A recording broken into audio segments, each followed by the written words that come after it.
একটি নির্দোষ কৌতূহল সহ একটি অল্পবয়স্ক ছেলে রাহিন তার বিকেলে তীরে একটি পুরানো উল্টে যাওয়া নৌকার আশ্রয়ের নিচে কাটিয়েছেন। বাসলিং শহর থেকে তার ছোট্ট আশ্রয়টি শান্ত পশ্চাৎপসরণের জায়গা ছিল, যেখানে তিনি একটি পুরানো বইয়ের পৃষ্ঠাগুলিতে পালাতে পারেন। কিন্তু এই বইটি শব্দ দিয়ে ভরা ছিল না, এটি তার পাখির আঁকা আঁকি দিয়ে ভরা ছিল। প্রতিদিন রাহিন তার দেখা একটি নতুন পাখি স্কেচ করেছিলেন, যদিও তিনি তাদের নাম বা উৎস জানতেন না। তাদের মধ্যে কোনো ভাগ করা ভাষা ছিল না, তবু তার ব্রাশের প্রতিটি স্ট্রোক তাদের আত্মাকে ধরেছিল। রাহিনের কাছে এই পাখিগুলি শহর থেকে মরিয়াভাবে বিবর্ণ স্বাধীনতার প্রতীক ছিল, নিরলস শহুরে শব্দ দ্বারা গ্রাস করা হয়েছিল।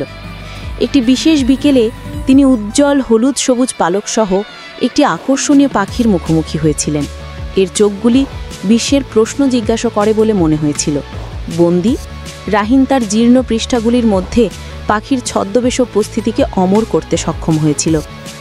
চিত্রণের নিচে তিনি নিজের জন্য একটি তীব্র প্রশ্ন লিখেছিলেন, এবং যে কেউ বুঝতে পারে, গাছ না থাকলে আপনি কোথায় যাবেন?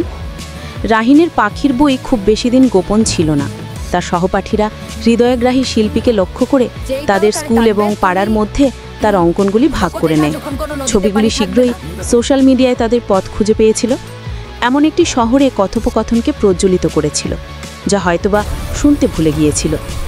একটি এনজিও রাহিনের দৃষ্টিভঙ্গির শুদ্ধতা এবং তাগিদে দ্বারা অনুপ্রাণিত হয়ে নোটিশ নিয়েছিল।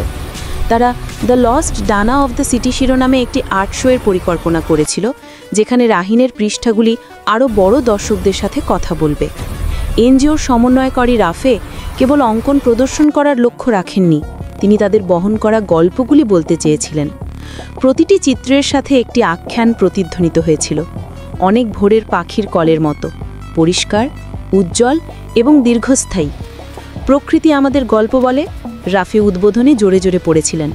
আমরা কি শুনছি?